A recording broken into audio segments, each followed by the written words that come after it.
We start now. Narada Bhakti Sutra, Manana, or you do Nidhyasana, step by step. So you can choose the activities and put into practice. Finally, only scriptural studies or chanting or doing japa is not sufficient. That what is prescribed therein, you must internalize it. You must assimilate in yourself. Without assimilation of the thoughts and the prescriptions, the instructions of the Shastras, you can get nowhere. You can read 100 Shastras, but if you don't perform, you don't display it in your attitude only, it has no use. So this sutra has got two parts. One is you do the Sravana of the. I told you, you must internalize. You must assimilate the knowledge into yourself. In your daily behavior, you must reflect. If you have love for the Lord, you'll love the street urchin also, or the street dog also. Love can manifest in for any form. It's not only that I love my child; you also love every child in the world. That is expansive love. So this knowledge must be transformed into action. From vichara to achara. Vichara means thinking, contemplation.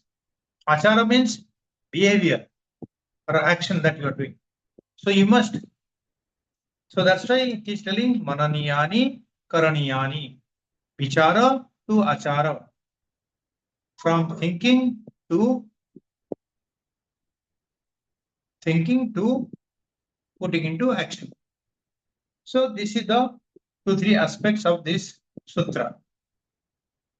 This can, if we actually get into it, you'll find that you'll be really motivated by reading some of the pastimes or some of the bhajans or some of the japas or whatever sadhana you can pick up from this type of Bhakti Shastra. The Narada Bhakti Shastra Sutra is Sutra literature, very concise written, but you will have the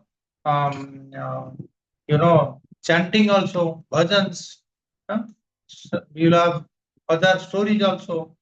So whatever you like, you do, but finally the bhakti is coming there, and the bhakti can also inspire you to convert that into action. Action means sadhana. Spiritual practices are sadhanas. So if you do more sadhana on bhakti, or whatever you do the sadhana on the spiritual path, then you will be able to derive more pleasure from it, and you will be able to derive your identification with the Lord will be much more intense, culminating in Ananya Bhakti. Okay, with this we conclude Sutra number 76.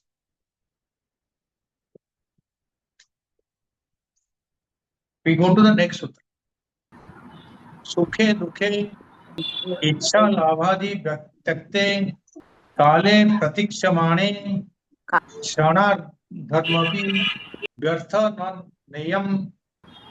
Sukhe dukhe ichha labhadi tyakte kale pratikshamane shana dharma api vyartha nan nayam. Let us know the word meanings first. Sukha dukhe, वो तो तुमको पता है. In pleasure and pain, इच्छा लाभादि त्यक्ते. Ichha means desire, lava is gains, and adi means etc. Tyakta means by Keeping up. Sakte Kyale Pratikshamaani. Pratikshamaani means by waiting for it. Pratiksha karte. Don't wait for that time. Then what is saying? Kshana dharma api. So kshana dharma api.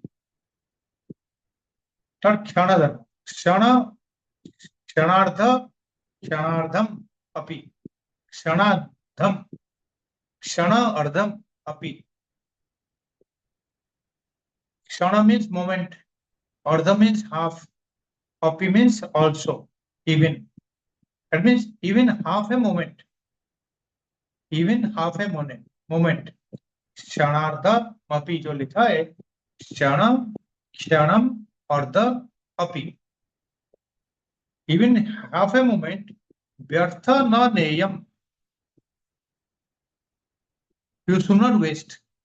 व्यर्थ करना नहीं चाहिए. Even half a moment also you should not waste. In what? Sukha dukha ichha lavadi takte kale pratikshamaani. Waiting for the kala, waiting for the right moment, waiting for the auspicious moment. Don't waste even half a moment. Whenever you are in play, wherever you are, maybe whatever time may be, you engage in your sadhana. So, see what is the first sentence is saying? Because this is the sansara.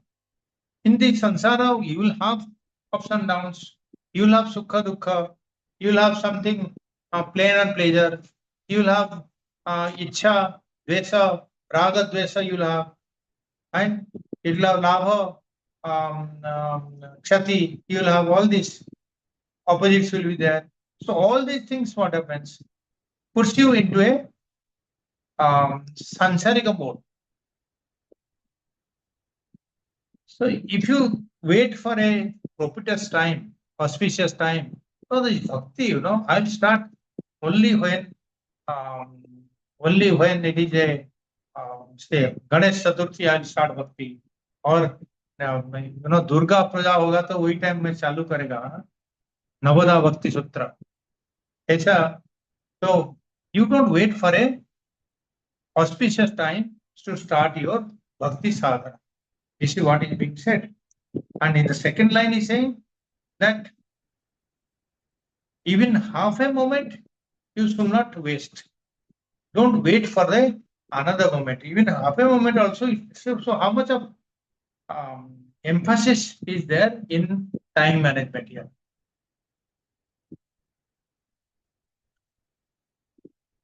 So if you see a bird's eye view, Narada, Maharishi Narada has earlier sutras, he has defined what is bhakti. He said, Parama Prema Rupa.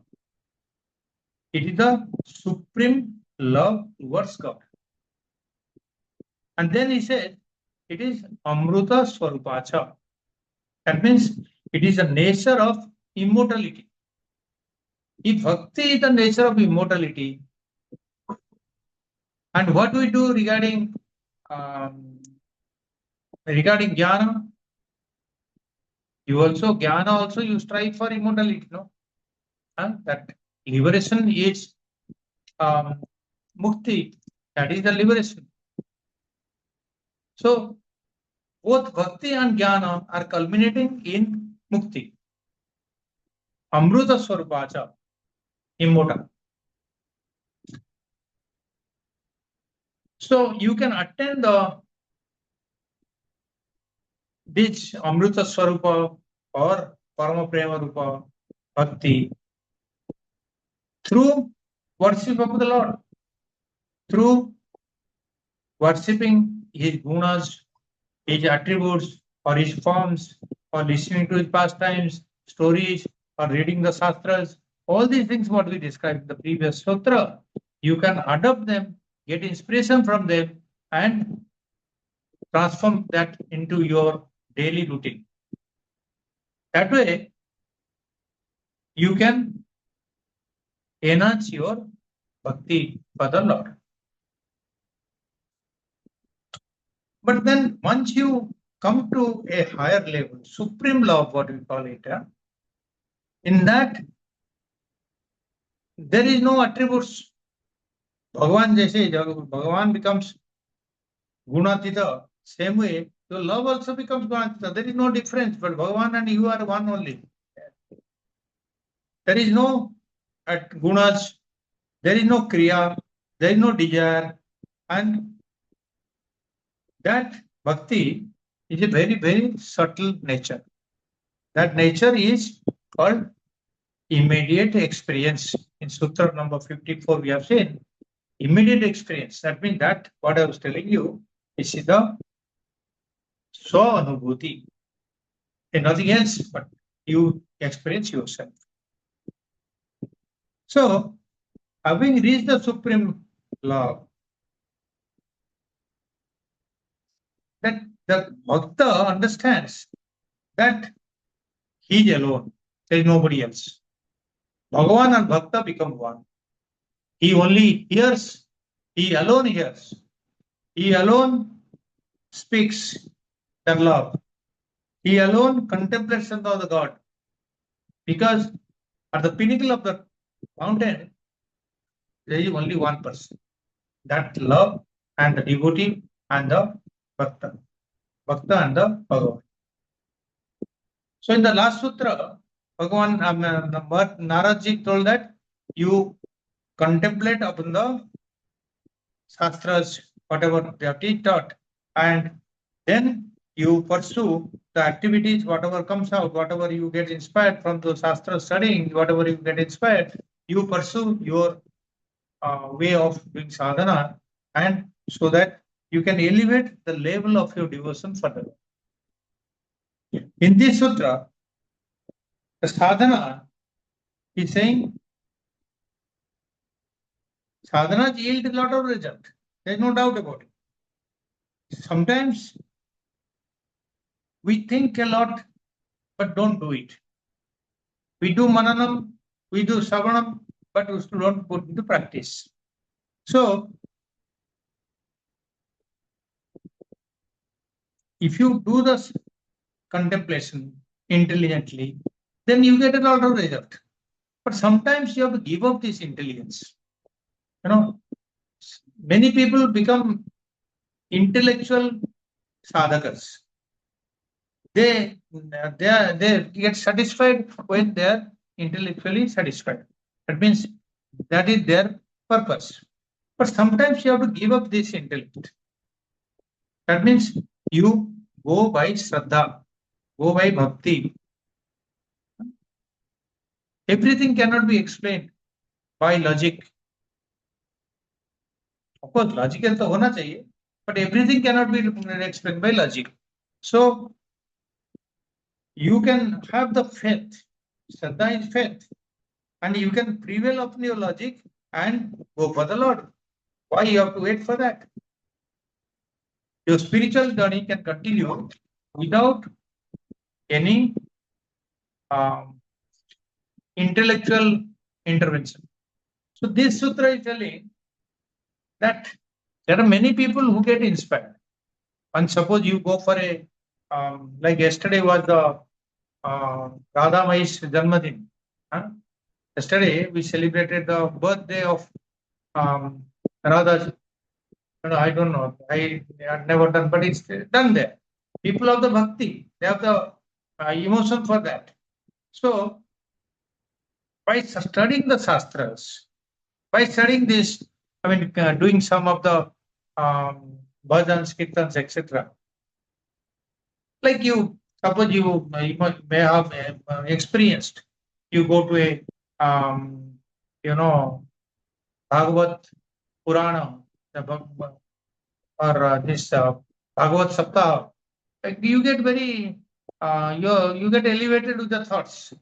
With the आजकल जो करते हैं ना भागवत सप्ताह करते हैं and then they tell the stories only they give. They don't give the jnana in that. They tell only the stories, and they enact also. They'll get Radha, Krishna, and gopis. They'll tell all that.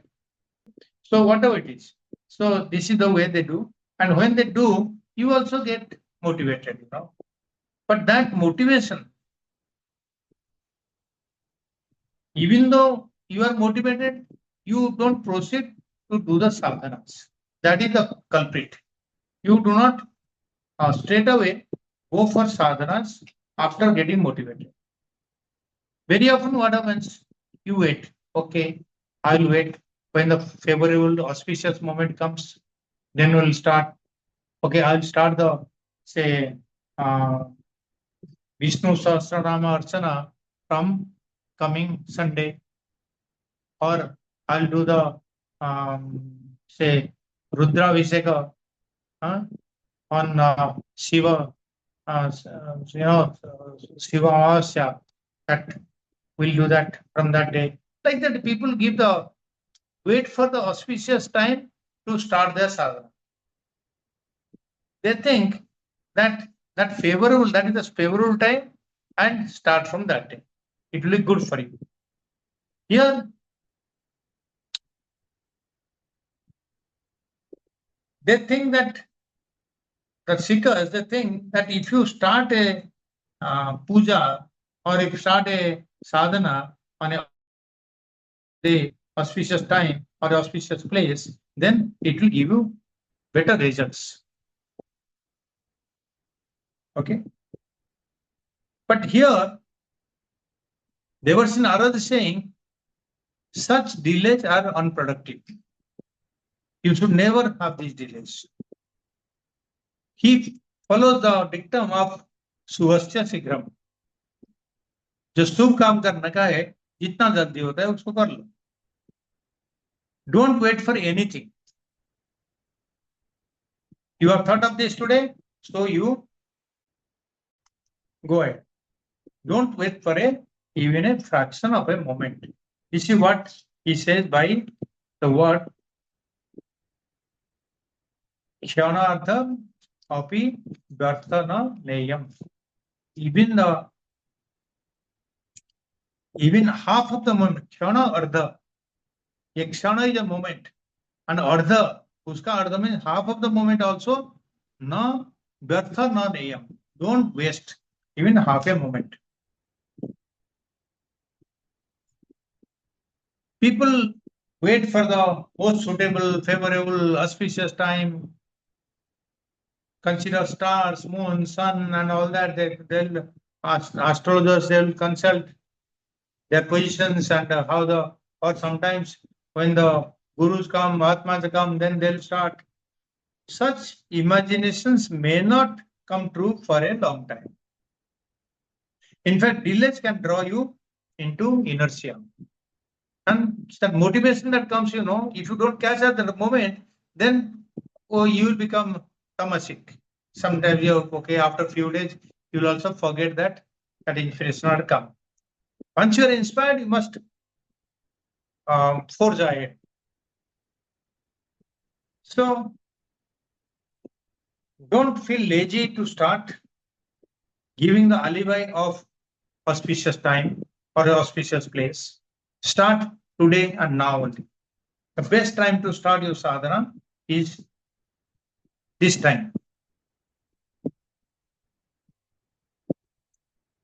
Moreover, you may have some family problems or your own health problems. Some adversities are there, pain is there, distress is there. Every time something comes up, no? You can be very difficult to be free of any obstacles. So growing out of the adversities and then starting the sadhana is also delaying the process. Then you, maybe it is a rain or sunshine, you start your sadhana anytime. This is what he is telling. Don't waste even a half a moment. So with this, we conclude the Sutra number 77. Okay. So with this, we'll close the class today. Okay. Yeah. Thank you.